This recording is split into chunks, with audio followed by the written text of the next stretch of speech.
Bien le bonjour à vous tous, merci de nous retrouver comme chaque matinée dans votre espace. Bonjour d'Algérie, nous serons ensemble jusqu'à 9h30, nous sommes donc le mercredi 12 décembre. Nous aurons le plaisir d'avoir plusieurs invités sur notre plateau et puis nous allons commencer comme d'habitude avec la météo, le flash d'information et aussi l'invité de la matinale présenté par Nejma Heresh. Et son invité aujourd'hui, elle nous parlera du transport urbain de la capitale. Et puis nous aurons aussi d'autres invités, nous parlerons par exemple de la contrefaçon, de la lunetterie. Nous allons avoir donc 2 reportages à cet effet et surtout avoir notre invité pour nous expliquer comment choisir ses montures et surtout ses verres. C'est très important puisque ça y revêt bien sûr de la santé de l'optique. Nous aurons aussi à parler aussi des tentes et sorties avec le parc, gros plan sur le parc de Tneit El Had à Tissamsilt puisque notre journaliste Fari El Hamdi s'est déplacé dans ce parc ce week-end.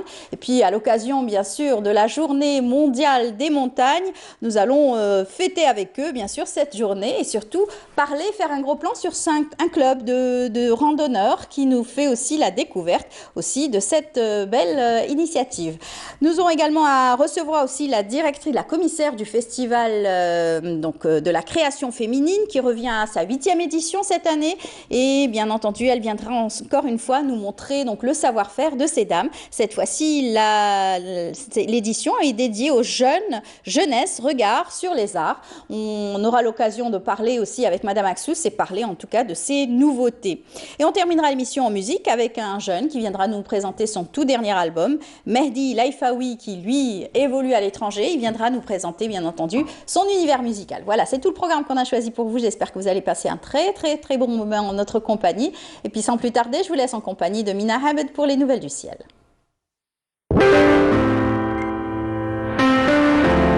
Suivez l'air du temps avec Mobilis. Bonjour Mina. Bonjour. Comment ça va? Ça va. Très bien. Il va faire beau? Il va faire beau. Il paraît que les pluies vont arriver bientôt. Préparons-nous. Il paraît. Il était temps, c'est le mois de décembre. Ben oui, elles sont en retard déjà. Exact. Ouais. Bien que l'humidité aujourd'hui et hier était très élevée. Hein. Exactement. On vous écoute.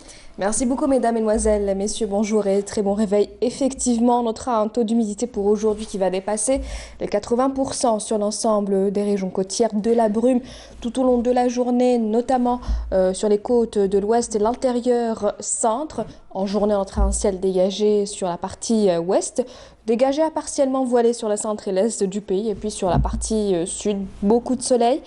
Du Nord Sahara vers l'extrême sud, en passant par la Saoura, le Sahara central ou encore le Hogar et le Tassili.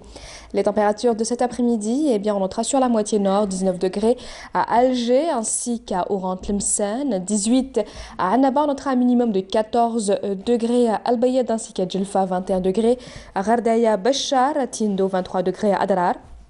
24 à Ain Salah ainsi qu'à Ilizi, enfin 27 degrés, ça sera la maximale à Borj, Bedi Mukhtar et Ngazam. On passe tout de suite, comme d'habitude, à l'Europe pour, eh bien, aujourd'hui, on notera un ciel plutôt couvert, notamment à Paris, Bordeaux, Madrid. On notera des averses à Lisbonne, de la neige à Prague. Et puis, côté Mercure, on notera 4 degrés seulement à Paris, 7 degrés à Londres, 9 à Dublin, 13 degrés à Bordeaux, 11 degrés à Marseille, 12 à Rome ainsi qu'à Athènes, 3 degrés à Bucarest, 4 degrés à Budapest et enfin jusqu'à moins 3 degrés à Oslo. Place tout de suite à l'éphéméride et puis pour plus d'informations, le site de Météo Algérie reste à votre entière disposition, les 3 w.meteo.dz. Très bonne matinée et à tout à l'heure midi. La météo vous a été présentée par Mobilis. Voilà, vous savez tout sur les nouvelles du ciel. Merci beaucoup, Mina. Merci à vous. Et puis merci. Donc, on vous dit à tout à l'heure, midi et 19h. Tout de suite, c'est l'information présentée par Nejma Heresh.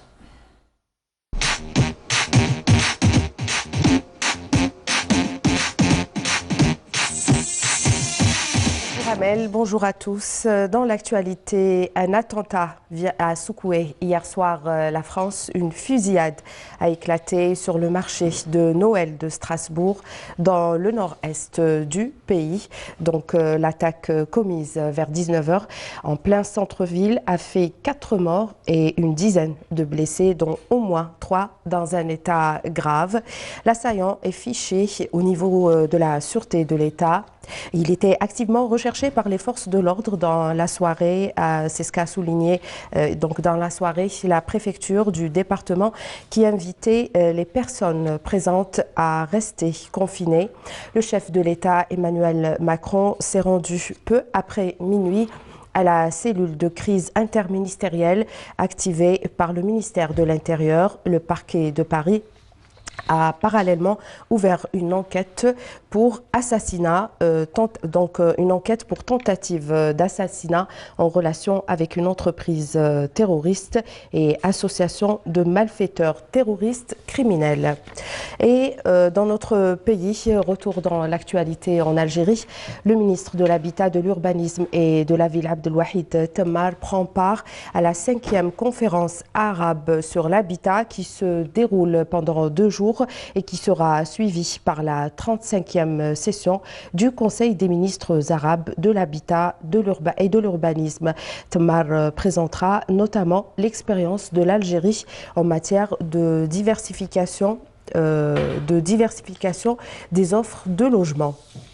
Et le ministre du Commerce, Saïd Djelleb, participera à partir d'aujourd'hui au Caire à la 7e réunion des ministres africains du commerce qui se tiendra en marge de la première édition de la foire commerciale intra-africaine qui s'est ouverte hier au Caire, dans la capitale égyptienne. Abdelghani Zalen, le ministre des Transports et des Travaux publics à Nouakchott, à partir d'aujourd'hui, il prendra part à la 9e réunion des ministres des Transports des pays de la Méditerranée occidentale 5+5 qui se déroule dans la capitale mauritanienne. Il sera question de l'examen et de l'adoption d'un plan d'action permettant de renforcer la coopération en matière de transport entre les pays membres. Voilà ce qu'il y avait dans l'actualité. Tout de suite, l'invité de la matinale.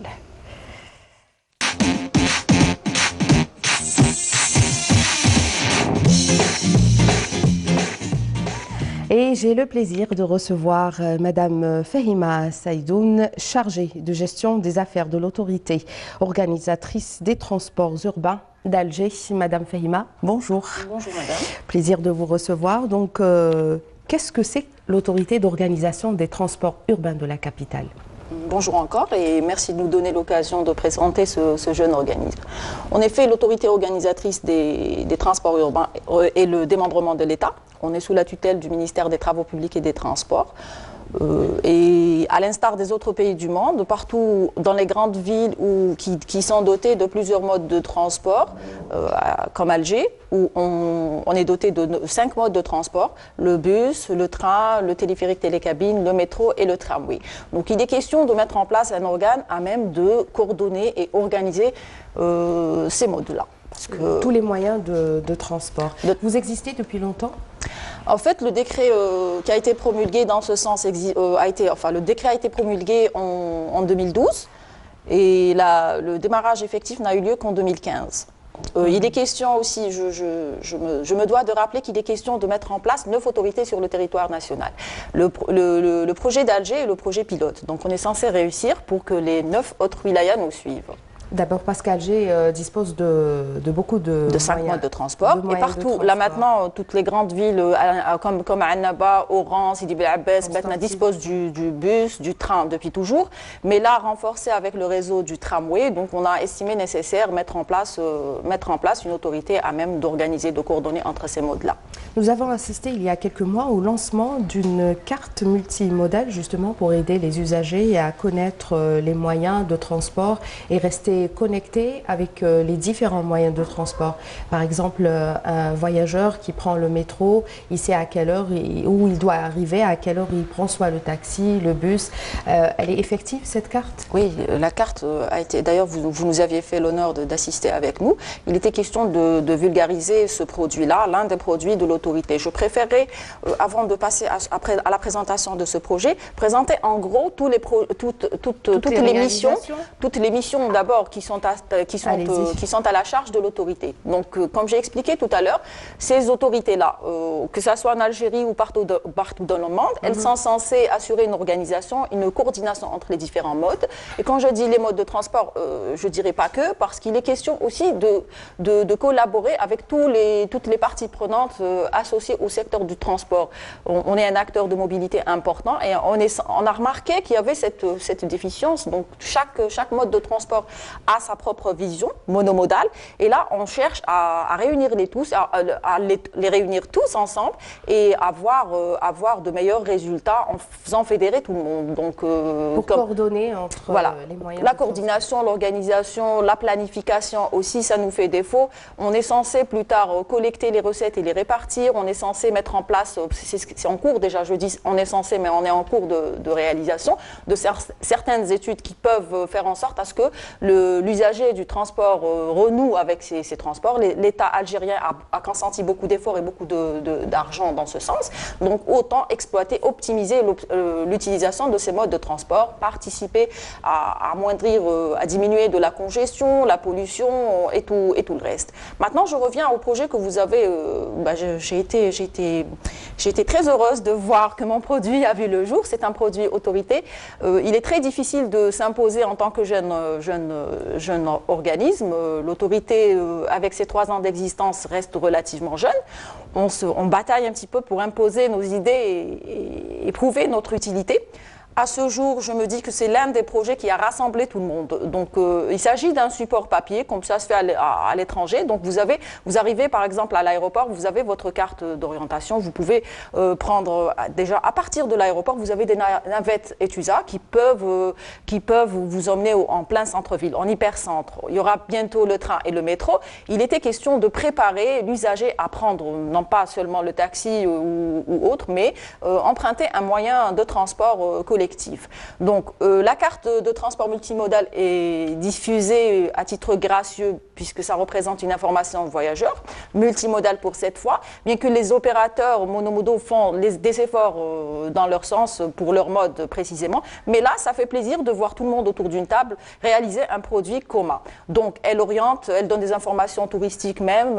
Et j'ai été aussi très ravie de voir que des visiteurs étrangers, comme les experts qu'on reçoit régulièrement, qui prennent ça comme un bon point de démarrage pour l'autorité. Donc il y avait aussi une application Android pour ceux qui n'aiment pas utiliser des cartes, donc c'est encore plus pratique. Non, c'est pas qu'ils n'aiment pas utiliser la carte, mais la carte c'est un support papier dont on ne peut pas se passer. Si des organismes similaires ou nôtres à l'étranger qui sont centenaires continuent à l'utiliser, c'est comme si on disait qu'on allait éliminer le livre et passer à l'internet. Donc chaque chose à sa place. Choix. Non, chaque chose à sa place et son utilité.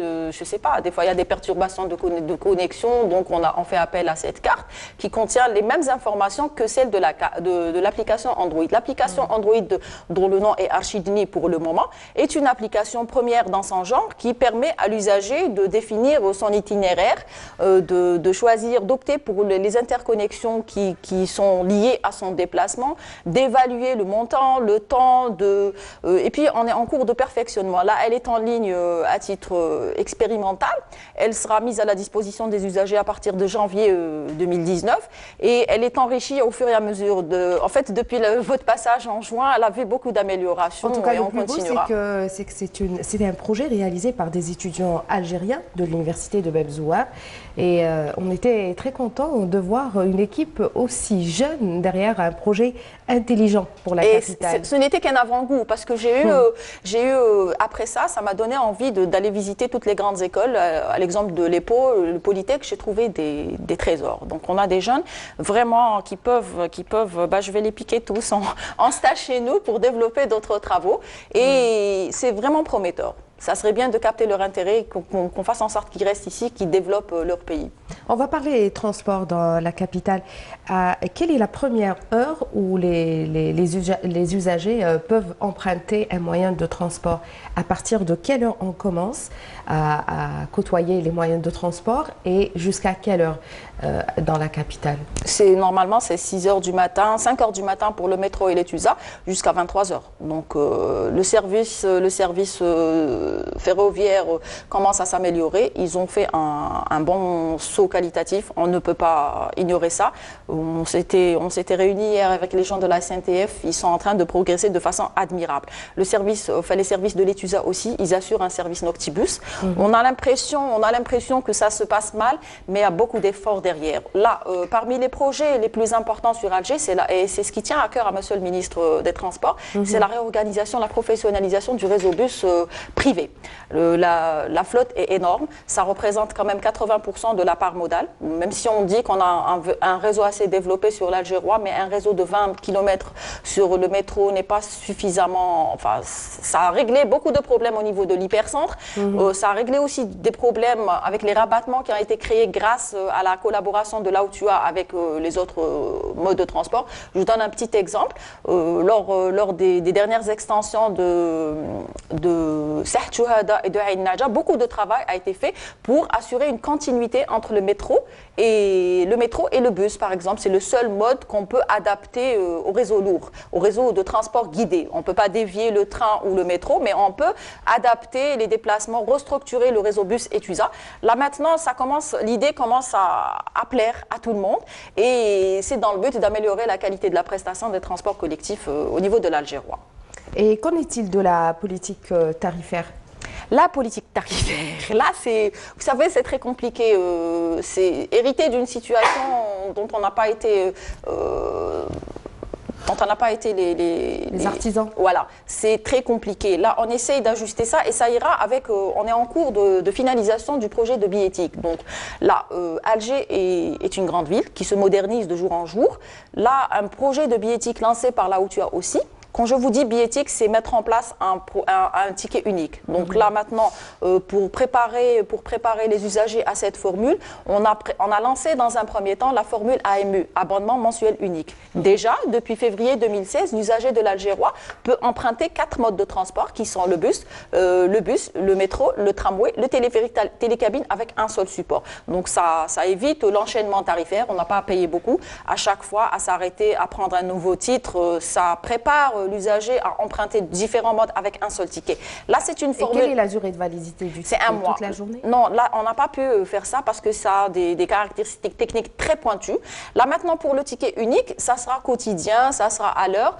Les étapes sont plusieurs et sont longues. Donc, on a procédé à un état des lieux, on a étudié tous les systèmes billettiques dont disposent les différents opérateurs.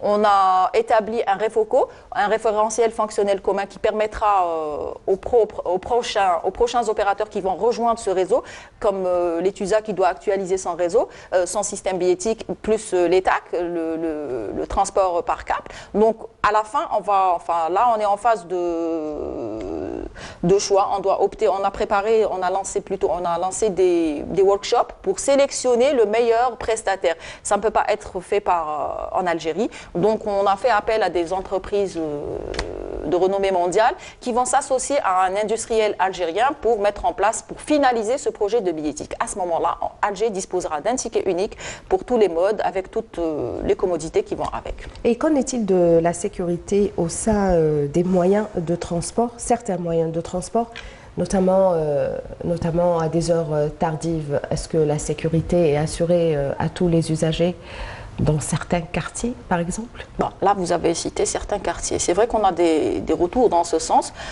Pour le métro, le tramway, ça ne se pose pas, même le téléphérique télécabine. Pour le bus, c'est des quartiers, comme vous dites. Donc, ça n'a rien à voir avec les transports. Ça peut arriver même à une personne qui emprunte sa voiture. Donc, ça n'a rien à voir avec les transports. C'est vrai qu'on n'a pas de police de transport. C'est un projet. Mais honnêtement, moi, je trouve que c'est un problème totalement... hors secteur. Voilà, ça n'a rien à voir avec les transports. Et il y a malheureusement des comportements il y a des usagers qui procèdent à des opérations de dégradation. Dégradation, fraude, tout ce qu'on veut. Donc, voilà. quelle est votre politique pour contrer ça? Qu'est-ce que vous comptez faire justement pour sensibiliser les usagers à changer de comportement? Sensibiliser, c'est ça, c'est le mot, parce que moi ça me tient à cœur quand on voit les chiffres, quand on essaie de comparer les investissements de l'État, l'implication et l'engagement des gens du transport, ça fait mal au cœur de voir que les gens ne payent pas leur ticket parce qu'ils estiment que c'est cher. Bah, dites-vous que l'État algérien subventionne c'est faramineux, on subventionne à un seuil très élevé. Donc les gens, il faut les sensibiliser pour le coût réel, parce que les gens ne payent pas. Vous pensez normal qu'à 50 dinars, on emprunte un métro de 9 km et après, là, il est à 20 km, on continue à appliquer le même tarif, les charges ont augmenté, le personnel a augmenté, tout a augmenté, on a maintenu. Tout ça, c'est à la charge de l'État, c'est minimum le double de ce qui est appliqué. Donc il faut, moi, en tant qu'autorité, on prépare une lutte antifraude. Ce n'est pas pour punir les gens, c'est juste pour les sensibiliser qu'on a investi beaucoup d'argent, que c'est un acquis pour tout le monde, qu'on devrait préserver, et on incite les gens à laisser tomber la voiture et à emprunter les modes de transport, un mode de transport de qualité. Expliquer aussi aux gens pourquoi on fait ça. C'est pas pour renflouer nos poches. C'est pas ça. C'est pas. De toute façon, ce n'est pas une activité qui est rentable partout dans le monde. Partout. Non, mais non, c'est partout dans le monde. L'activité de transport, c'est un service public. Ce n'est pas rentable. C'est juste pour assurer un service public. Il faut expliquer aux gens. Donc, on est en train d'essayer de préparer un dossier le plus consistant possible. En vous assurant. Enfin, j'espère que vous nous donnerez la chance de sensibiliser via les médias lourds pour dire aux gens qu'il y a beaucoup d'argent qui a été investi, que c'est pour nous, que c'est pas pour les autres, que personne ne gagne d'argent derrière, même les transporteurs privés. Hein. Là, c'est vrai qu'on a une idée, quand on regarde de loin, on se dit oui, le bus il est sale, il est dans un mal état, dans un mauvais état plutôt, mais écoutez, les transporteurs privés, c'est un long discours et les problèmes aussi sont très nombreux. Donc on essaye d'écouter tout le monde, et l'usager, et le transporteur privé, et l'État qui représente les transports collectifs. Et quelle pénalité pour les fraudeurs quand ils sont... C'est très gentil, moi je trouve que c'est trop gentil quand on applique une amende de 100 dinars, voire 200 dinars, ça a été augmenté à 200 dinars, mais ça ne règle pas le problème. Ça reste très symbolique. Moi j'aime bien, on lance des fois en collaboration avec les opérateurs, des opérations coup de poing. C'est les cadres supérieurs qui descendent en rame et questionnent les gens, pourquoi vous ne payez pas? C'est mon droit, c'est mon pays. Oui, mon droit, mon pays, d'accord, on doit préserver, on doit payer, c'est du vol. Pour moi, je qualifie ça d'un acte de vol. Il faut arrêter de voler. Et puis, qui vole un œuf, vole un bœuf. Donc maintenant, si on se dit, on a piqué, il y a eu même une opération de solidarité. Les gens empruntent le tramway d'une longueur de 23 km. Ils payent un ticket de 40 dinars. En sortant, opération solidarité. On le laisse à la sortie pour qu'une autre personne l'utilise. Moi, j'essaie de m'entretenir avec les gens, de leur dire pourquoi vous faites ça. Moi, je le dis à des proches, à des voisins, à des amis. On me dit oui, c'est cher. Mais après, quand j'explique, je leur dis voilà ce que ça coûte et voilà ce que vous payez.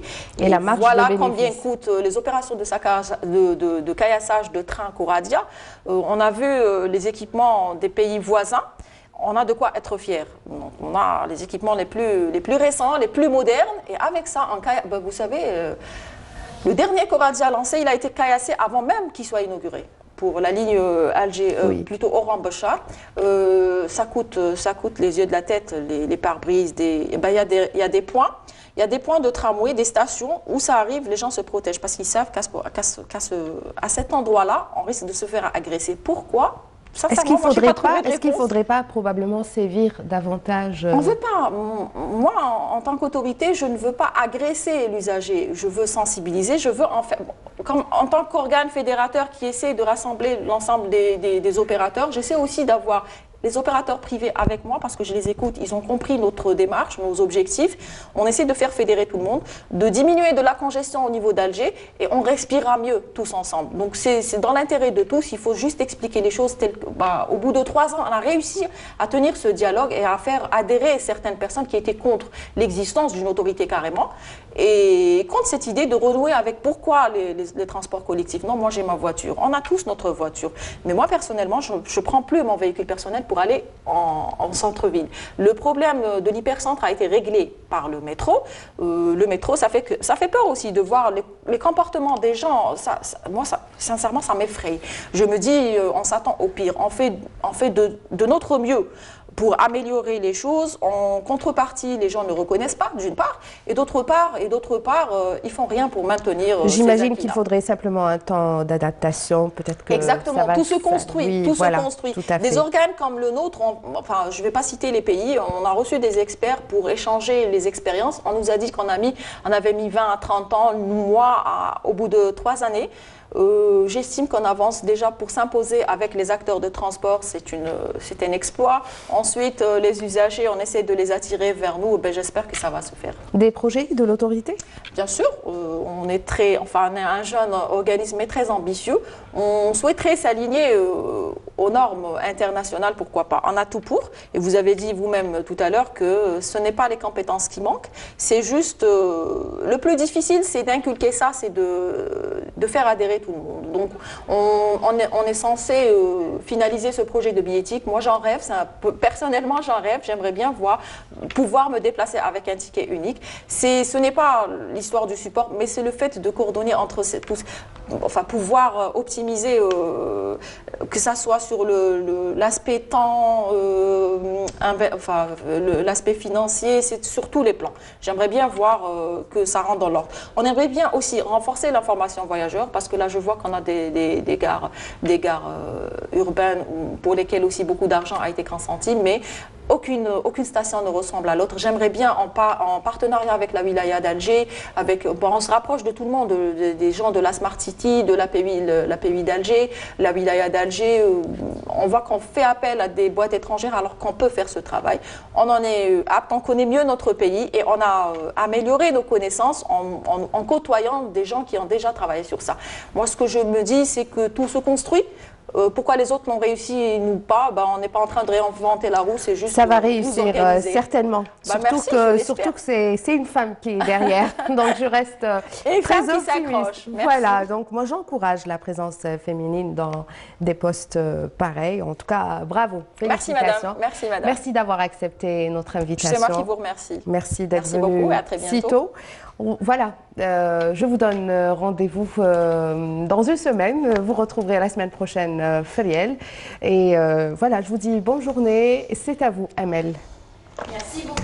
Merci aussi à votre invité, comme vous le disiez. C'est excellent de voir donc des profils pareils à la tête de postes aussi importants. En tout cas, bonne chance à toutes ces équipes qui travaillent au quotidien pour le bien-être, bien sûr, des concitoyens, de nos concitoyens. Eh bien, tout de suite, nous allons vous offrir aussi un reportage qui va vous faire voyager, en tout cas avec la science et surtout cette recherche scientifique. Un prix a été initié par le ministère de l'Enseignement supérieur, le prix Maurice Audin, eh bien, qui a emmené toute une délégation de scientifiques chercheurs et mathématiciens à voyager entre Béjaïa, l'université de Béjaïa, l'université donc d'Oran, et ils ont terminé par l'université donc d'Alger. Ça s'est passé ce lundi à l'université d'Alger, donc avec cette délégation de mathématiciens conduite par le professeur de mathématiques Cédric Villani, et qui ont donc rendu hommage à ce grand anticolonialiste Maurice Audin, militant anticolonialiste. Et bien sûr, il y a eu donc une remise de prix. La remise de prix, bien sûr, nous allons en parler. Mais avant, je vous invite tout de suite à voir cette belle rencontre avec Yazid Ait Mahieddine. Place Maurice Audin, honorant la mémoire d'un Algérois épris de justice et de liberté, assassiné par l'administration coloniale.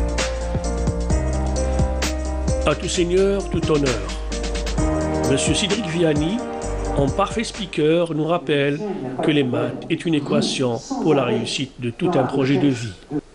Les logarithmes nous accompagnent partout. La dernière découverte des ondes gravitationnelles repose aussi sur des applications des maths. Impliqués là-dedans. Mais aujourd'hui, on célèbre Maurice Audin, bien sûr, et on le fait de façon vivante, en rappelant la mémoire, mais aussi en travaillant sur ce qui fait l'essentiel de notre combat et faisait l'essentiel du sien, travailler pour la transmission, pour la jeunesse, pour le progrès. Et les exposés mathématiques qui se succèdent, qui sont succédés déjà à Béjaïa, à Oran aujourd'hui, insistent sur le côté vivant de la mathématique. Une science qui est plus présente que jamais autour de nous, aussi dans le développement technologique. Un autre médaillé Field, Ngo Bo Cho, joint la craie à la parole pour enchaîner dans le jargon des maths, devant un public gagné à la cause de Thalès. C'est la première fois que j'ai pu feuilleter ce volume. C'est une émotion qui est mélangée d'émotion et d'admiration. Vous voyez, un jeune homme de 25 ans, avec 3 enfants de bas âge, avec les activités clandestines, qui doit mobiliser toute sa force, a pu faire une œuvre aussi substantielle et sérieuse. Et c'est l'une des raisons pour laquelle j'ai insisté à faire un exposé purement mathématique aujourd'hui, devant relever ce défi de faire des mathématiques sérieuses devant un large public. Le jeune étudiant de l'école polytechnique est pris en flagrant école buissonnière. Je n'ai jamais compris ce que représente physiquement le jacobien. Alors le jacobien, il est très au fond de l'opération que vous et moi et tout le monde devrait le faire souvent. C'est l'intégration. Oui. De l'amphithéâtre Ampère à celui de Bemba-Touche, la mémoire du militant anticolonialiste Maurice Audin est omniprésente. Un moment solennel et un vibrant hommage à la hauteur du sacrifice de l'icône de l'Algérie combattante. C'est quelque chose d'un peu exceptionnel parce que pour la première fois, le président de la République française, plus de 60 ans après, a reconnu que officiellement le travail qui avait été fait par les historiens qui disent la vérité sur ce qui est arrivé à Maurice Audin, en particulier le fait que parmi des milliers d'autres Algériens, et il le reconnaît, il y a eu des milliers de disparus, Maurice Audin était un symbole, il reste un symbole. Maîtriser les mathématiques, c'est maîtriser tous les outils numériques actuels à travers tous les algorithmes. La plus grande boîte, je dirais, du monde, c'est Google, là. Et elle est à base d'algorithmes, c'est-à-dire à base de mathématiques. Que les gens, quand ils voient les mathématiques, ils ne voient que l'aspect de la difficulté, de la démonstration du théorème, mais ils ne voient pas du tout l'impact sur l'économique. La célébration du savoir à travers la remise des prix des mathématiques Maurice Audin réincarne à jamais l'image d'une Algérie de la bravoure et de l'excellence. Voilà, un très bel événement, en tout cas, organisé par le ministère de l'Enseignement supérieur et la Direction générale de la recherche scientifique et du développement technologique. En tout cas, il faut le savoir, la remise de prix sera donc décernée ce soir au niveau aux 2 lauréats, le Vietnamien Ngo Bo Cho et Bakir Farhi de l'Université de Béjaïa, qui est prévu donc ce soir à partir de 18h30 à l'Institut Poincaré à Paris. Voilà, en tout cas, bon courage pour ces lauréats, et puis bravo à eux. Et puis j'espère qu'il y en aura d'autres déjà dès l'année prochaine, grâce bien sûr à ce prix Maurice Audin. Et bien tout de suite, nous allons parler d'un autre thème, celui de la santé, avec toujours donc la recherche et pourquoi pas avec aussi la santé de tous ceux qui portent des lunettes et qui sont obligés donc de porter des lunettes. Nous allons parler donc de contrefaçon et surtout de fabrication également du verre chez nous en Algérie. Eh bien avec nous avons donc ce matin un opticien. Il s'agit de Yanis Malzougui. Bonjour. Bonjour, bienvenue. Merci pour l'invitation. Je vous remercie. Comment ça va? Ça va très bien, très bien. Très bien. Merci. Alors, je vous avais posé la question tout à l'heure, ça fait combien de temps que vous êtes dans ce domaine? Vous m'avez dit? Quelques années, je dirais 5 ans concrètement, mais on va dire que je baigne dans le domaine depuis le jeune âge. Voilà, on est opticien de père en fils. Voilà. Donc, vous connaissez bien le métier. On va dire, oui. Et puis, vous l'avez vu évoluer avec le temps, parce que heureusement, la recherche touche un petit peu tous les secteurs, tous les domaines, et notamment celui de la lunetterie. Absolument, c'est un domaine qui évolue assez vite franchement. Et c'est-à-dire quand on essaye de, justement, en tant qu'opticien, de rester à jour, d'assister aux salons qui ont lieu chaque année pour être toujours d'actualité en termes d'avancement technologique, etc. Tout à fait. Nous avons reçu il n'y a pas très longtemps Monsieur Hassas, le directeur, donc l'organisateur de cet événement, qui donc a pris une longueur d'avance absolument cette année. D'ailleurs, je le salue. Il a organisé le salon de l'optique et de la lunetterie. Le salon de l'optique qui est d'ailleurs incontournable actuellement. C'est un salon qui est très intéressant. Il rassemble tous les professionnels du domaine et ça permet justement, comme je vous ai dit, de permettre aux opticiens de rester à jour, d'être toujours d'actualité en termes d'avancement technologique, de progrès, car c'est un métier qui avance assez vite. C'est ça, un beau métier, parce que donc on ne peut pas dissocier donc le métier d'opticien, le métier d'ophtalmologue aussi, parce que on va chez l'ophtalmologue va vous diagnostiquer votre problème, et puis vous allez être orienté directement chez un opticien. Exactement, ça va de pair. Le travail consiste à identifier justement l'anomalie, le besoin en termes optiques, et c'est à l'opticien, j'aimerais dire, d'enchaîner et de continuer d'exécuter l'ordonnance de l'ophtalmologue pour pouvoir satisfaire les besoins oculaires du patient. Quel type de verre, que ce soit pour une personne âgée, que ce soit pour un enfant, que ce soit bien sûr pour chacun selon son métier aussi. C'est très, très... Tout à fait. Ça va de soi, je pense. J'aimerais dire que maintenant, on parle de profil, on parle d'équipement cible, on parle aussi de... les besoins diffèrent de personne à personne. Ça va du bébé âgé de 6 mois jusqu'à l'homme d'affaires exigeant. Homme d'affaires, sportif... Une personne qui travaille sur un chantier. C'est vraiment très délicat la vision. Tout à fait. En tant qu'opticien, on essaie justement d'assigner le bon équipement à la bonne personne. Justement pour satisfaire au mieux les besoins du patient. Et bien entendu, on ne joue pas avec la santé. Absolument. On ne joue pas avec surtout le choix, ni le prix, bien sûr, de la qualité, parce que la qualité, il faut la payer. Donc on parle beaucoup de contrefaçon. D'ailleurs, on va voir ensemble un reportage qui traite justement de la contrefaçon concernant donc, la lunetterie. Regardez, c'est un reportage signé Halim Yahish.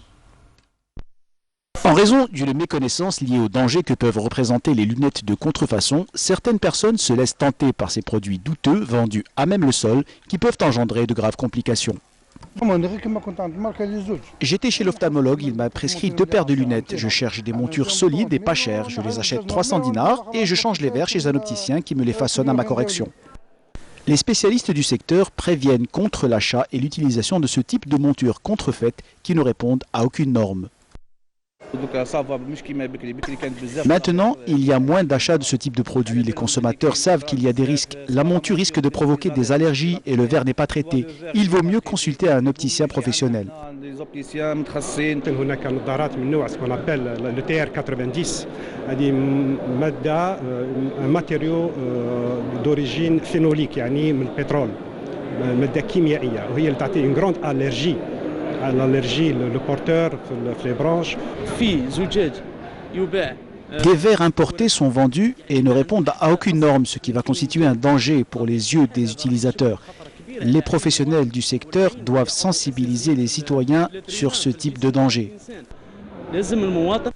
Parmi les mesures prises pour contrer ce phénomène, la Caisse nationale d'assurance sociale couvre depuis 2018 l'achat des montures à hauteur de 5 000 dinars pour les personnes de 5 à 21 ans et dont le revenu des parents ne dépasse pas les 40 000 dinars.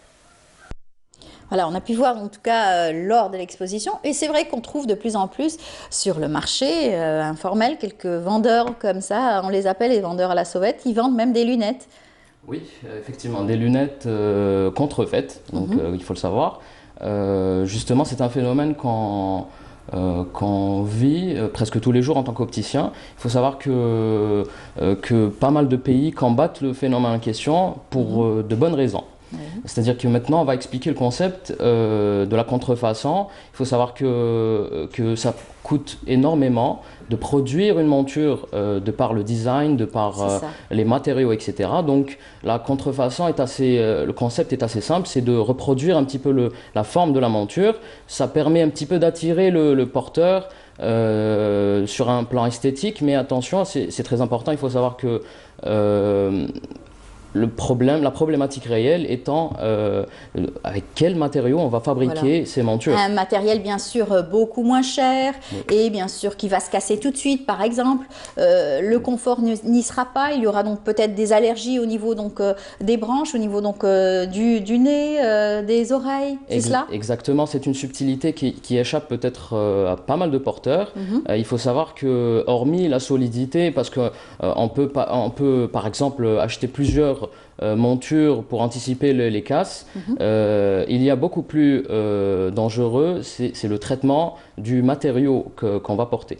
Il faut savoir que le plastique par exemple ou le métal utilisé sur les montures contrefaites est assez dangereux dans la mesure où il n'est pas traité, il va peut-être causer des problèmes d'allergie, dans certaines limites il peut être même cancérigène, au même titre que des jouets par exemple pour bébés qui sont pas traités, qui ont causé des dégâts irréversibles, etc. C'est-à-dire que maintenant il faut comprendre le concept, c'est carrément des matériaux recyclés, carrément des matériaux recyclés qui ne sont pas traités, qui conçoivent avec lesquels on conçoit des montures. C'est ça qui échappe au contrôle aussi de qualité. Exactement. Justement, c'est ce que je dis en tant qu'opticien à mes patients. Posez-vous la question pourquoi une monture coûte 400 dinars et chez l'opticien elle coûte 8000 par exemple. C'est-à-dire qu'il y a forcément une raison derrière. C'est-à-dire que les montures, selon les normes internationales, sont traitées, elles sont bien sûr, elles sont anti-corrosion, anti-allergie. Elles ne sont pas, bien sûr, nocives par rapport au port et encore, quelquefois, ce sont donc des lunettes de soleil, c'est encore pire, puisque les UV ne vont pas protéger, bien au contraire, ils vont brûler donc, le globe oculaire. Tout à fait. Il faut savoir qu'il est plus conseillé de rester sans lunettes solaires que de porter une monture solaire contrefaite. Pourquoi? Parce qu'en fait, il y a le phénomène de ce qu'on appelle la mydriase, c'est-à-dire que quand l'œil est assombri avec un verre solaire, il va automatiquement s'ouvrir et se dilater pour maximiser le gain de lumière. Et il faut savoir que le verre n'étant pas traité, il va laisser passer encore plus d'ultraviolet qui va accélérer les cataractes. Et tout ce qui est pathologie rétinienne, donc c'est un phénomène assez dangereux. Très dangereux. Voilà. Et vous voyez tous les jours venir vers vous aussi des personnes qui vous ramènent des montures qu'ils ont achetées peut-être dans la rue pour vous dire voilà, mettez-nous des verres. Oui, tout à fait. On le voit très souvent, même un grand pourcentage. Il faut savoir que les gens actuellement ont une notion, j'allais dire, assez erronée du phénomène. Ils ont tendance à penser qu'en faisant ça, on va économiser, par exemple, sur le prix de la monture. Et j'aimerais attirer l'attention des gens là-dessus, certainement, et plus spécialement les parents, par rapport à ce phénomène. Il faut savoir que c'est assez dangereux de le faire. C'est vraiment dangereux dans la mesure où la monture, spécialement à port prolongé, peut causer vraiment des dégâts. Il suffit par exemple de transpirer, les pores de la peau vont s'ouvrir et il y a un échange de toxicité entre la peau et la monture, ce qui peut être assez conséquent. On le voit, on a reçu des patients avec des séquelles, avec des, j'allais dire des... En tout cas, c'est toute une industrie et autour donc, du verre, de la lunetterie. Là, on va voir un second reportage qui s'intéresse à la fabrication du verre chez nous. Il y a donc des entreprises qui ont travaillé, qui bien sûr fabriquent le verre de manière tout à fait aux normes internationales. Donc on va voir ce reportage signé Karim Haïfa. On revient pour en parler juste après. Très bien. Dans la zone industrielle de Hassi Amer, près d'Oran, cette entreprise première du genre en Algérie fabrique des verres ophtalmiques avec des normes internationales grâce à ses 50 employés entre agents de maîtrise et cadres qualifiés. Les verres qu'on fabrique ici sont des verres ophtalmiques de qualité supérieure. Au début, l'ophtalmologiste prescrit une ordonnance pour son patient, une ordonnance qui se retrouve après chez l'opticien. Ce dernier prend toutes les mesures et les paramètres des verres et nous les envoie par Internet. Une fois toutes les données chez nous, on les insère dans notre système informatique pour entamer la fabrication de ces verres dans un laboratoire freeform qui est en fait un laboratoire moderne avec un matériel de pointe pour la fabrication des verres ophtalmiques, des verres qui passent bien sûr par un traitement anti-UV.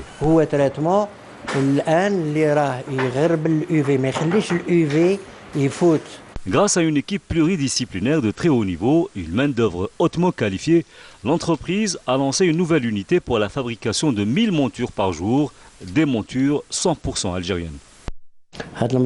Il nous a fallu 3 longues années pour la réalisation de cette unité. Aujourd'hui, elle est en phase de production avec les premières lunettes 100% algériennes. Nous avons 3 marques avec un matériau qui respecte la nature, l'acétate de cellulose, un matériau d'origine végétale issu de l'alpha et du coton. Sans oublier que ces montures hypoallergéniques sont fabriquées par des mains algériennes grâce à des artisans qu'on a sollicités auprès des centres de formation professionnelle pour former notre main-d'œuvre. Nous sommes formés par des experts chinois grâce auxquels nous comptons acquérir de l'expérience. Sinal voudrait entrer dans la cour des grands en se lançant un défi, celui de devenir leader du marché algérien des lunettes de vue d'ici 2025. Un défi qui suscite l'admiration des experts en la matière, puisqu'aujourd'hui, plus de 80% des lunettes vendues en Algérie sont fabriquées à l'étranger. Un défi que cette entreprise compte relever sans aucune aide des pouvoirs publics. Alors en tout cas, c'est très intéressant et encourageant pour les sociétés nationales, bien sûr, qui travaillent dans ce secteur. Il faut rappeler aussi que la formation professionnelle aussi est un secteur donc, de la formation des jeunes qui s'intéressent au secteur donc, de la lunetterie, donc fabrication des branches, réparation aussi. Vous avez donc de la main-d'œuvre dans ce domaine ? Oui, il faut savoir que c'est un domaine qui est très prisé en soi. C'est un domaine très intéressant. C'est un mélange de technicité, de marketing, de gestion. C'est très polyvalent comme métier. C'est ça. Donc, pas mal de jeunes veulent intégrer le domaine d'une certaine manière. Actuellement, il existe des formations assez polyvalentes qui permettent d'entraîner un petit peu la personne à faire des montages en atelier, par exemple, chez l'opticien, etc. Il existe aussi des formations plus poussées, diplômantes, comme par exemple à l'université. Vous avez même des variantes et des branches encore plus poussées, qui est par exemple l'optométrie, qui permet à l'optométriste, le praticien, de donner et d'exécuter une ordonnance, ce qui est une bonne chose parce que ça permet d'être, j'allais dire, de soulager un petit peu le mal donc, du patient. Tout à fait, exactement, et de travailler en collaboration avec les médecins ophtalmologues. Donc c'est un domaine qui est très intéressant. Voilà, et très poussé, comme vous le disiez. Voilà. Donc vraiment, il faut vraiment s'appliquer, travailler. Vous avez aussi toutes sortes de matériaux aussi, dernière génération, tout ce qui se fait en matière donc, de verre, de lunetterie aujourd'hui. Tout à fait. On est fabricant de verres ophtalmiques. Je suis représentant du laboratoire Optilab, qui est actuellement un très sérieux fabricant en termes de verres haut de gamme, qui se disent haut de gamme, c'est-à-dire qu'on travaille avec des normes internationales, notamment allemandes, tout ce qui est technologie allemande. Donc actuellement, je suis fier de dire que le porteur algérien, aussi exigeant soit-il, a accès à des prix entre guillemets raisonnables et un service rapide aux verres ophtalmiques de grande qualité. Voilà, avec aussi toutes sortes donc, de verres, de près, de loin, les deux en même temps, avec les anti-reflets, tout ce qu'il y a comme dernière génération. Tout à fait. C'est-à-dire que là, au-delà du fait d'exécuter l'ordonnance, c'est-à-dire de fabriquer un verre aux normes techniques, on va au-delà, on essaie d'offrir des traitements personnalisés. Par exemple, on a des anti-reflets qui maximisent la transmission de lumière, ce qui permet par exemple à un infographiste de garder et d'exploiter les couleurs des écrans. On a aussi des verres qui sont amincis, c'est-à-dire qui vont réduire le grossissement de l'œil sur un plan esthétique, qui vont amincir le verre, la légèreté aussi. On peut même parler d'une garantie à vie contre la casse sur certains verres, pour les montures par exemple percées, qui nécessitent une certaine robustesse par exemple. Donc on peut proposer des verres... Des verres invisibles. Exactement, c'est le but. Et on se spécialise aussi sur les verres progressifs, ce qui est actuellement un sujet assez intéressant. On parle de gamme assez large, technologie avancée, c'est-à-dire que le porteur a un couloir de champ de vision beaucoup plus large et on avance de plus en plus vers l'amélioration de la qualité, surtout du confort du porteur, donc de lunettes. Aujourd'hui, c'est révolutionnaire. Donc heureusement, grâce à des personnes tout comme vous qui connaissez bien leur métier, qui savent donc orienter aussi les personnes qui viennent donc choisir leur monture. En tout cas, merci beaucoup d'avoir accepté notre invitation. C'est un plaisir. Voilà. Puis bonne chance pour ce que vous faites et puis bonne chance à d'autres jeunes qui s'intéressent à ce métier. Voilà, il y a des débouchés dans ce métier, même la formation professionnelle oriente des jeunes dans la fabrication et surtout de la réparation. Je rappelle, Yanis Merzougi, vous êtes opticien. Merci beaucoup d'avoir été parmi nous ce matin. C'est un plaisir, je vous remercie. Et bien, on continue bien sûr notre émission. Cette fois-ci, on va vous emmener à la découverte de nos belles régions. Et cette fois-ci, le développement des zones montagneuses dans la région de Médéa. Un sujet signé Karim Haïfa. De montagne de leur léthargie grâce à l'agriculture, c'est un défi que s'est lancé la direction des forêts de la wilaya de Médéa. Un défi qu'elle a visiblement relevé en à peine quelques années. Ces contrées autrefois isolées grouillent de vie aujourd'hui avec des dizaines d'hectares de vergers et de cultures maraîchères. Nous sommes dans la région de Gelzi, dans la commune de Hamdania, qui a bénéficié d'un projet entrant dans le cadre du programme de développement agricole en 2010, grâce auquel nous avons pu réaliser 2 bassins de rétention d'une capacité de 100 mètres cubes chacun, 2 forages avec un débit de 40 mètres cubes, sans oublier 20 hectares de terres réhabilitées et labourées et 10 hectares et demi plantés avec des oliviers. Ici, on a planté des oliviers et en à peine 3 ans, les fruits sont déjà là, alors qu'on ne les a jamais irrigués.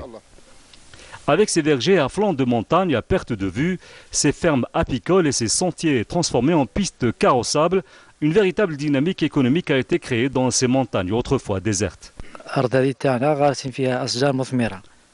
C'est notre terre ici. Nous avons opté principalement pour des vergers avec 1,5 hectare d'orangers. Nous avons également par ici des cerisiers. Il y a également une chose très importante qu'on a tenu à instaurer, c'est la formation, notamment pour ceux qui s'intéressent à l'apiculture, pour être sûrs de leur réussite dans cette activité. Et les agents de la direction des forêts restent mobilisés tous les jours en apportant aide et assistance aux agriculteurs de montagne de Médéa, qui aujourd'hui sont revenus par centaines s'installer dans ces terres fertiles. De retour sur le plateau, nous allons parler en tout cas des passionnés de nature. Et grâce donc à cette journée, nous avons pu découvrir des passionnés de randonnée, la journée internationale de la montagne. Et oui, ça existe. C'est donc chaque année le 11 décembre.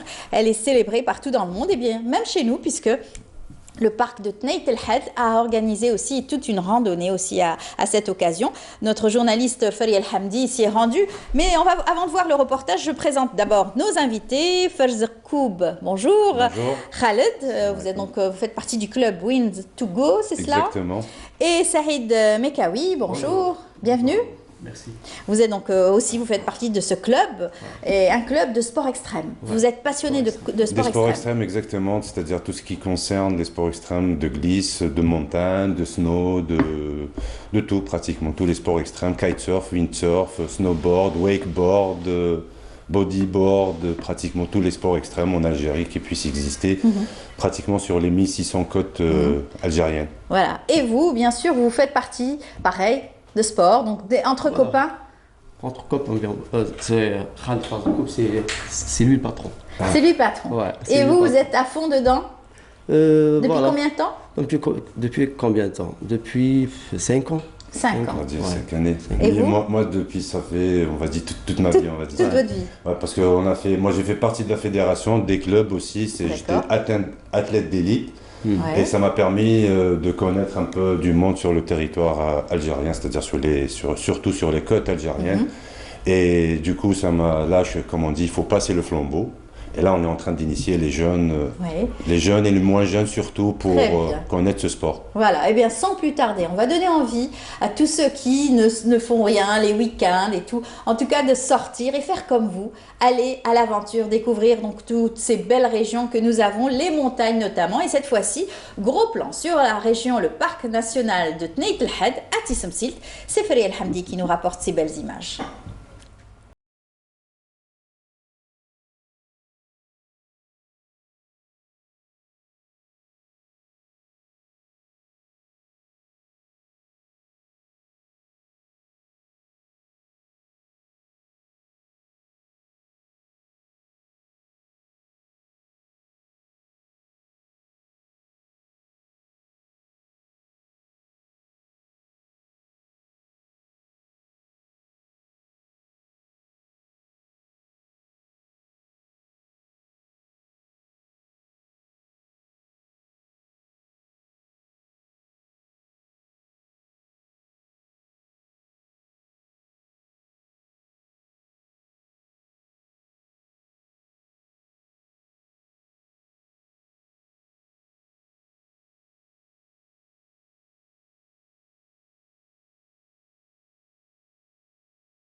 Critère de classement en tant que parc national, c'est que le parc national de Tneit El Had constitue la barrière sud du climat méditerranéen dans sa variante subhumide à humide.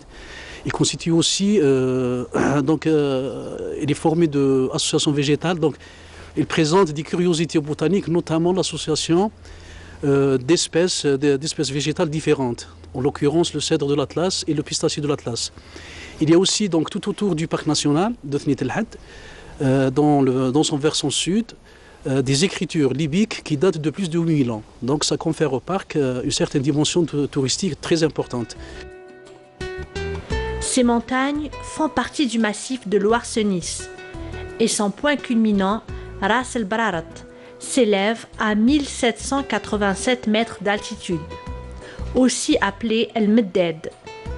Cette forêt, véritable paradis des cèdres, permet de se ressourcer en air pur. Côté faune, on dispose de 596 espèces, dont 23 mammifères, 103 oiseaux, etc. Chez les oiseaux, on remarque la présence très notable de l'aigle royal, de l'aigle de Bonili et du gypaète barbu. Donc grosso modo, c'est la richesse biologique du parc national de Tneit El Had. Il y a des sujets vétérans donc, qui sont très âgés, qui sont multiséculaires, en l'occurrence le fameux couple Mes'oudi Mes'ouda. Donc ils sont au versant nord du parc national et ils sont âgés de plus de 3 siècles. Une escale paisible pour les randonneurs. Liberté, indépendance, contact avec la nature. Le rêve a déjà séduit ces jeunes venus tout droit de Cheraga.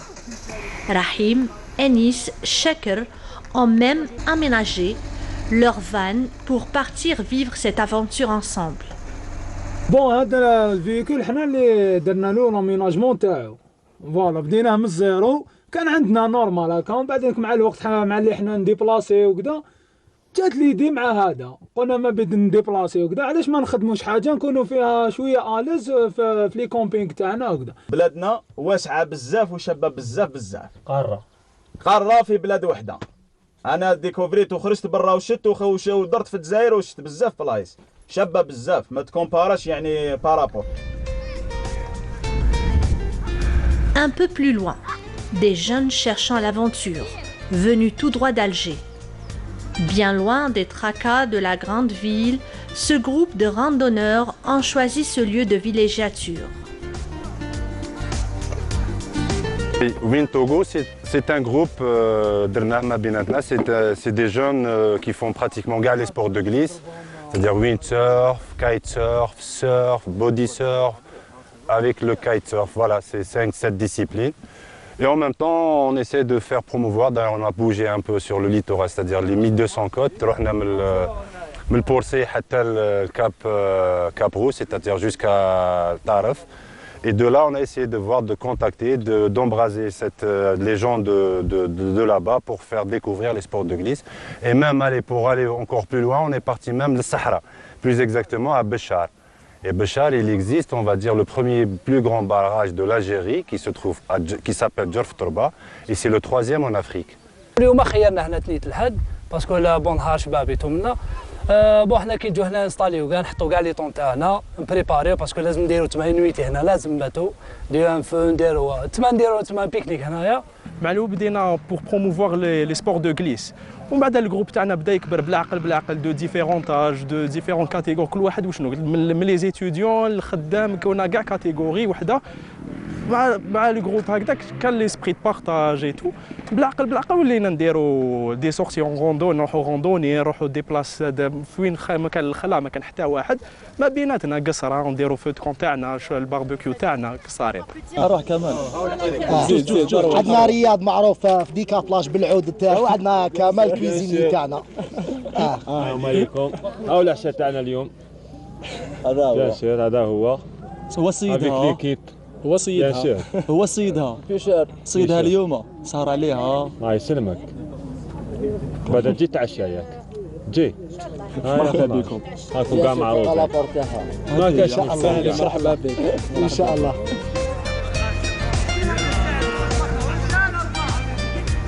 En effet, rien de mieux que le contact de la nature pour se changer les idées et faire plaisir à son corps et son esprit.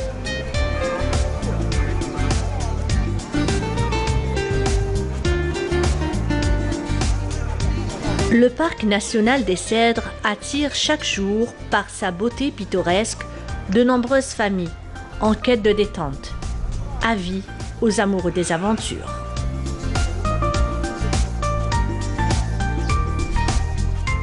Voilà, quelles belles images, quelle belle bouffée d'oxygène. Nous sommes jaloux de ne pas pouvoir être parmi vous, de ne pas pouvoir arrêter parmi vous cette journée-là. En tout cas, de belles aventures que vous organisez et que vous offrez à des jeunes, tout comme vous, des passionnés. Voilà, exactement. D'aventure. Voilà. Alors, c'était comment ? C'était une bonne expérience, comme toujours. Le parc, il est magnifique. Le Cèdre, c'est l'Algérie. Richesse de l'Algérie, Ça fait partie des richesses de l'Algérie, le parc national. Et puis le bivouac, c'est un truc magnifique de rester, de faire un feu et discuter, papoter entre des amis. Et qui aurait pu dire qu'on pouvait pêcher à Tnaït El Had, à la forêt, allez. Non, on n'a pas pêché à la forêt. Oui, mais tout comme ça pourrait être, puisque vous nous avez ramené un poisson en pleine forêt. Exactement. On voulait sortir un peu, faire découvrir aussi des gens de Tnaït El Had un peu le poisson et voilà. Mais sinon, ça reste une bonne aventure et une bonne expérience à découvrir, à faire partager. Comme il y a plein d'endroits à découvrir en Algérie. Il suffit juste d'avoir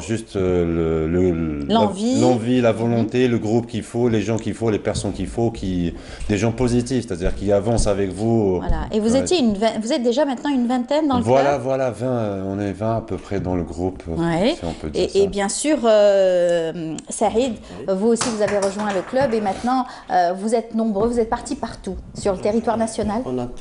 On a préparé une vidéo pour vous. On a tout fait, tout le sport extrême, mais dommage, vous ne pouvez pas le passer. La prochaine fois, on les transférera et on pourra les voir. Et puis vous les montrer, le montrer au public et donner envie aux jeunes aussi de faire... Déjà notre titre, c'est Win Togo. C'est où on trouve le vent, on part. On y va. Voilà. C'est indispensable, hein, le vent pour tous vos sports, les sports des extrêmes, la glisse. Tout le sport extrême. Vous êtes parti à Djerf Torba, c'est ça ? À Béchar ?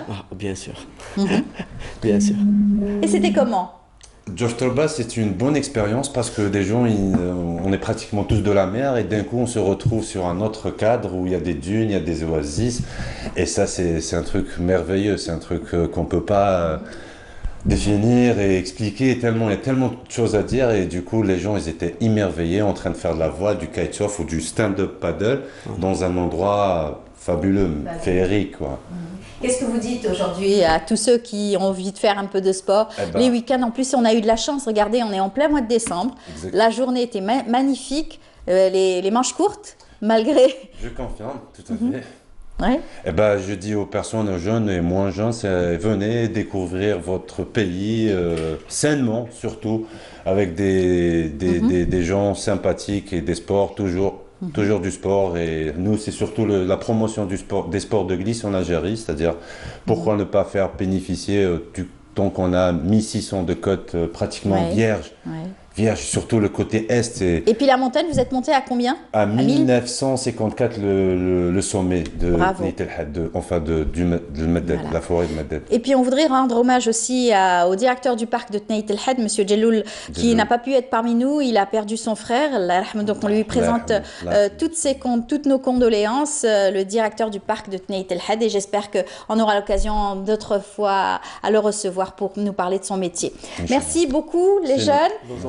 Bon courage pour ce que vous faites. Beaucoup. Et puis à très bientôt. Nous vous remercions, madame, on vous remercie personnellement et bon courage pour vous. Et vous êtes la bienvenue, bien sûr. C'est gentil, merci. Vous me disiez qu'il y avait des filles aussi dans le club, alors pourquoi pas? Et vendredi, vous êtes les bienvenus, il y a du vent et on organise un truc normalement à la plage Les Canadiens. D'accord, très bien. Voilà, le message est passé. Et puis on vous réinvitera pour d'autres activités, Inch'Allah. Inch'Allah, avec grand plaisir. Merci beaucoup. C'est nous, madame. Allez, en petite détente musicale, encore une fois, on va découvrir notre invité à travers son clip vidéo. Il s'appelle Mehdi Laifawi. On y va, on se retrouve juste après.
Magie fait que nous avons donc l'artiste parmi nous ce matin.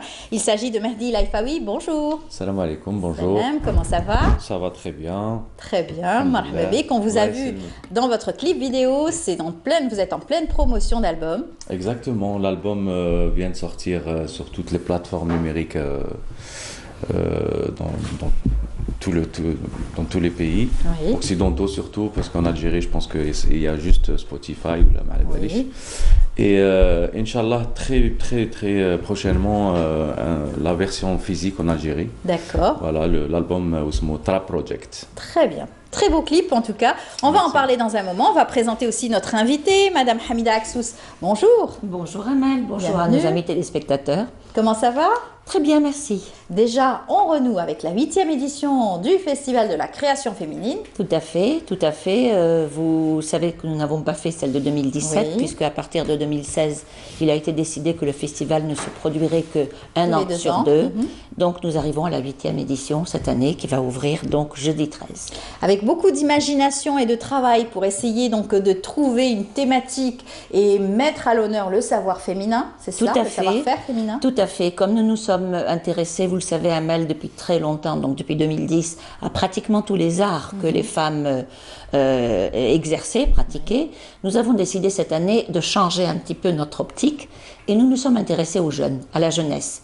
Il s'agissait pour nous de voir si les jeunes filles, les jeunes femmes s'intéressaient au patrimoine, si elles avaient appris de toutes celles que nous avions montrées et mises en valeur les années précédentes. Et nous essayons de voir comment, à travers cette édition, comment elles interprètent ce patrimoine, comment elles l'intègrent et comment elles y rajoutent leur propre touche. Leur propre touche, elles sont très créatives.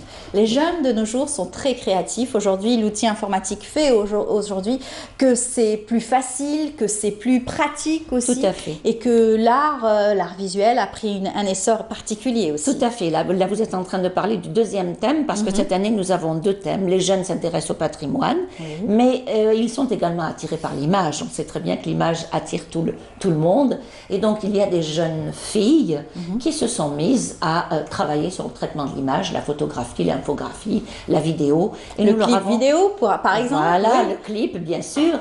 Et donc, nous avons aussi demandé à toutes celles qui s'intéressaient à ce type d'art de se proposer. Nous avons sélectionné leurs travaux et vous allez en voir à cette édition. Pas mal. Alors, ça va commencer jeudi. Oui. Donc, l'inauguration officielle, ça sera donc ce jeudi à 17h. C'est cela au niveau du Palais de la Culture. C'est l'inauguration officielle. Donc, je dois préciser que c'est pour invitation, ça n'est pas pour le public, mais que dès le lendemain, le Palais de la Culture est ouvert au public à partir de 10h30 et jusqu'à 18h.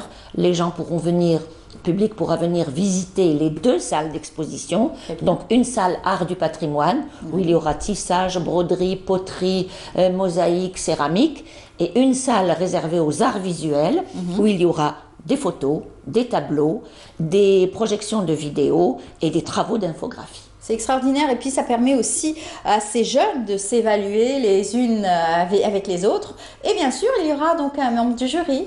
Oui, alors cette année, nous allons même en avoir deux, puisque nous avons deux arts différents.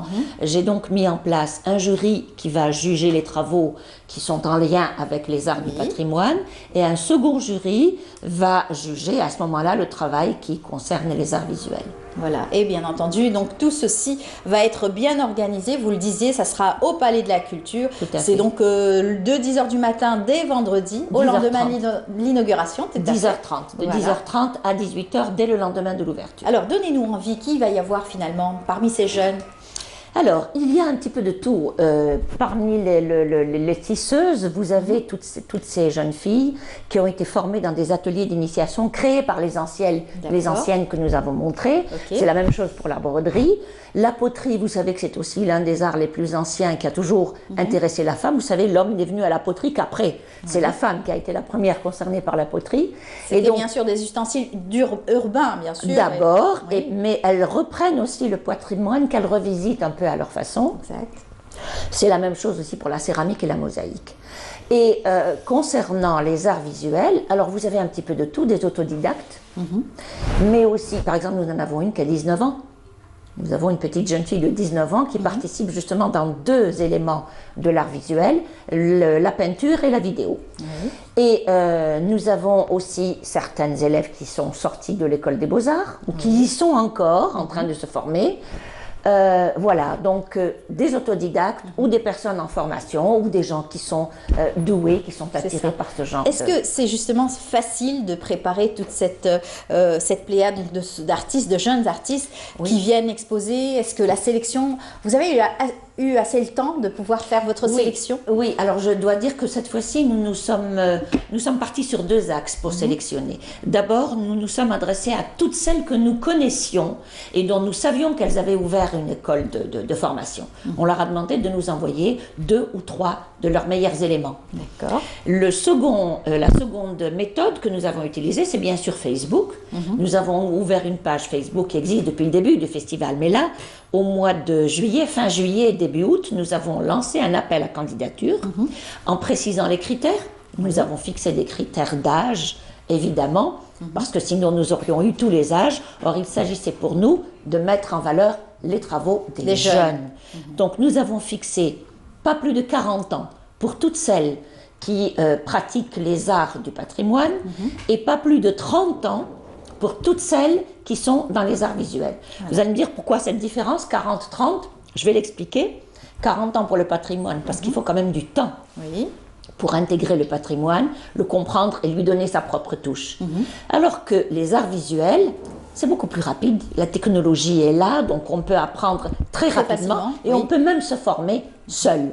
Donc là, vous savez, il y a des jeunes de 30 ans. C'est le cas de beaucoup de jeunes, Vous avez des jeunes de moins de 30 ans qui ont déjà leur boîte de communication et qui exercent sur le marché. Donc on s'est dit que 30 ans, c'était la limite. Voilà. Il va y avoir aussi des hommages? Vous rendez hommage? Oui. Alors là, c'est une décision du festival.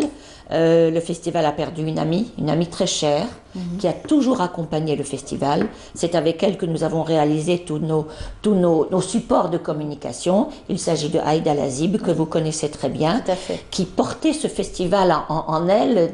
Elle était très intéressée, à tel point qu'elle faisait presque même partie du comité. Et que nous avons même eu à la faire venir sur le plateau de télévision pour parler du festival. Donc le festival a décidé, le comité a décidé de lui rendre un hommage. Ses amis vont venir vendredi à partir de 16h et tous ceux qui ont envie de parler d'elle, de raconter des anecdotes, pas forcément dans la tristesse, il faut aussi qu'on soit dans la gaieté pour parler d'elle. En tout cas, rendre hommage à tout son savoir-faire et surtout son engagement pour la culture, son engagement, parce que auprès des jeunes, auprès donc de cette tout à fait des femmes, et particulièrement des femmes. Elle a beaucoup travaillé pour ONU Femmes, et donc beaucoup de personnes de sa famille ne connaissent pas cet aspect de sa personnalité et de son caractère. On leur donne l'occasion de venir en parler, de venir voir et d'écouter les personnes qui ont travaillé avec elle. Voilà. Est-ce qu'il y aura un défilé cette année? Non, alors il n'y aura pas de défilé parce que les défilés coûtent cher. Et je pense que ce que nous montrons, nous allons exhiber quand même 2 salles de 37 participantes avec des travaux assez variés, multiples. Mais il y aura, comme d'habitude, Amel, vous le savez, un aspect formation et information dans le festival, toujours. Donc formation dans la mesure où toutes les participantes qui le veulent vont faire des démonstrations et de l'initiation face au public. Tous les gens qui ont envie de venir toucher au tissage ou de voir la broderie, comment ça se pratique, etc., pourront le faire. Donc on a des ateliers d'initiation. Démonstration, initiation. Et à côté, il y a aussi une petite information scientifique, on va dire, puisqu'on a des conférences. Très bien. Nous allons avoir 2 conférencières cette année. Et une de Constantine? Alors oui, celle de Constantine, Madame Bensegni, qui est sociologue et qui travaille sur tout ce qui est mœurs et coutumes traditionnelles dans le constantinois, va venir parler de la broderie. Donc elle fera une conférence sur la broderie en s'interrogeant sur l'historique de cet art, comment il est né, comment il est arrivé jusqu'en Algérie, etc. Et l'autre conférencière va, elle, s'intéresser à l'image. Vous voyez, on a pris les 2 volets.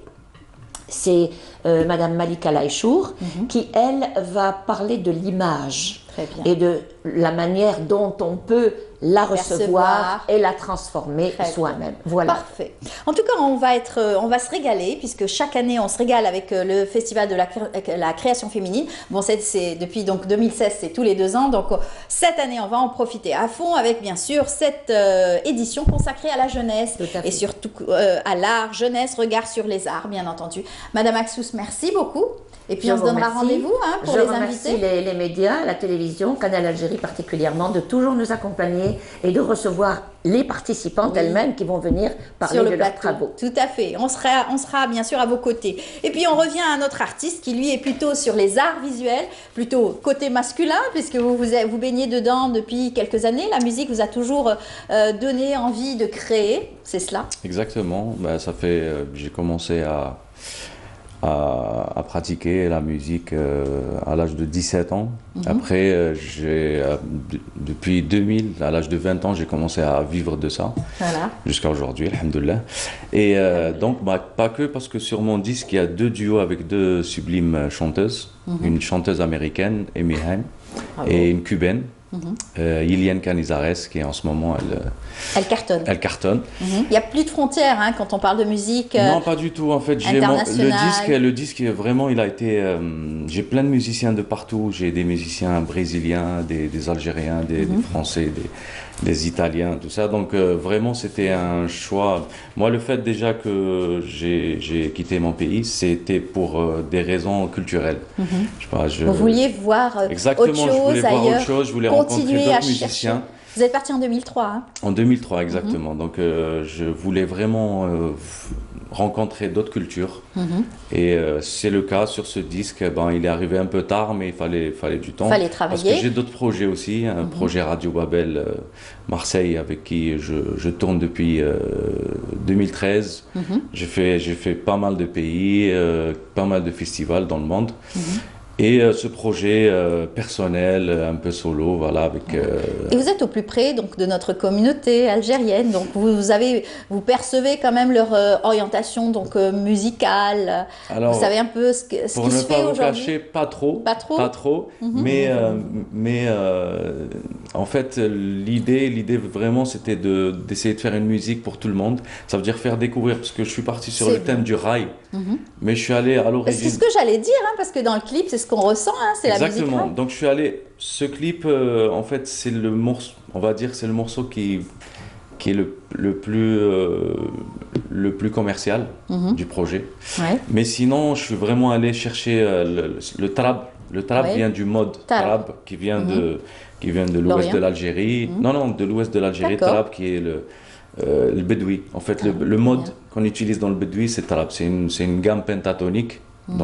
Techniquement. Et du coup, moi, je suis allé vers... C'est pour ça que ça s'appelle Trap Project, parce qu'il y a beaucoup de morceaux qui sont dans ce style-là. Après, c'est toutes mes influences qui rejoignent ce chemin. Vous avez vu comment est-ce que Madame Aksous a réagi quand elle a entendu patrimoine? Tout de suite, ça lui fait plaisir que des jeunes s'intéressent comme ça à notre patrimoine propre. Et je voulais justement, ajouter, parce que nous en avons discuté tout à l'heure, vous m'avez demandé s'il y avait un défilé. Il n'y aura pas un défilé, mais il y aura un beau spectacle, un beau concert qui va être donné par une amie de monsieur, c'est Malia Saadi, la fille d'Orsison, et qui est en train de travailler dans le mode Chabi qu'elle veut féminiser. Exactement. Là, ce sont donc des goûts, en tout cas, et du savoir-faire que nos jeunes aujourd'hui ont réussi à asseoir sur notre patrimoine, notre aussi identité. Exactement. Donc, l'histoire de ce disque, c'est de... Moi, j'ai une phrase, une journaliste française, elle m'a tiré une petite phrase sympathique. Elle m'a dit « le rail au goût du monde ». Parce que j'ai tellement d'influence. Il y a un morceau où il y a des Brésiliens qui jouent sur le rail.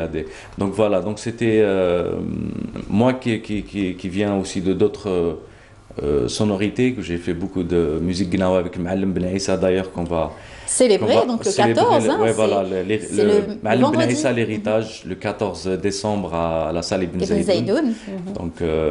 Donc c'est toutes ces influences, et avec la musique rail que je trouve sans prétention ou juger quoi que ce soit, c'est qu'à un moment donné, cette musique, elle aurait pu vraiment Exploser, non, c'est elle a ça déjà explosé dans le monde par 2 personnes ou 3, mais on aurait aimé vraiment que ça soit généralisé, ça veut dire comme la musique cubaine ou le reggae, où ça soit identifié comme un style à part entière, mais elle a pris d'autres chemins. Donc moi, avec ma petite expérience, je vais essayer votre modestie surtout, mais bon, vous avez l'amour en tout cas de votre patrimoine. En fait, c'est pas calculé. Tout ce que j'ai fait, c'est pas calculé. C'est à la fin maintenant que j'analyse ce que j'ai fait, parce que je vais pas vous dire que voilà, j'ai fait ça. Me vanter pour voilà. Donc j'ai fait un truc, je voulais le faire, et c'est sorti. Maintenant, l'analyse fait que c'est autour de la musique raï et le trap surtout. Oui. Et après, avec plein d'influences, de l'électro, de la musique actuelle, de Gnawa, la musique africaine. Et surtout, vous avez réussi à avoir plein d'amis autour de vous. Exactement, qui il y a 24 ont le même esprit. Donc, 24 musiciens qui participent. De nationalités différentes. Oui, en citant Abdelhakim Aïtaïssa, un percussionniste algérien, Karim Ziad, un batteur algérien aussi. Il y a Gilles Agnorte, un chanteur musicien espagnol. Donc voilà, il y a plein de 24 musiciens de toutes nationalités. Vous êtes entouré de bons musiciens alors? C'est des amis, ouais, exactement, c'est des amis et voilà, c'est la rencontre à chaque fois que Yelien Canizares, je l'ai croisé dans un festival en Suisse. On a sympathisé, du coup. Et le plus rigolo, c'est Aimee Ham, qui est une chanteuse américaine. Ouais. Elle était en tournée en France, il y avait les grèves. On se retrouve dans un train comme ça, on discute, qu'est-ce que vous faites? De là, on a fait un morceau ensemble. C'est extraordinaire. C'est ça les rencontres que vous vouliez donc avoir et faire à travers votre voyage. C'est en fait tout simplement ça. En tout cas, vous êtes en pleine promotion donc artistique. Vous avez donc présenté votre album un peu partout? Alors, pour le moment, aujourd'hui, c'est la première en Algérie, mais en France, voilà, j'ai fait une petite promo en France. Comment est-ce que ça a été perçu par la critique? Pour le moment, très bien. Très bien. Très bien. Les radios? Les radios, très très bonnes critiques. Après, voilà, je ne sais pas si on peut... On parle de nostalgie, de fraîcheur, donc c'est Tout à l'exemple donc du clip vidéo qui est aussi assez original. Le clip, j'ai 3 ou 4 clips, c'est le seul que j'ai fait en Algérie.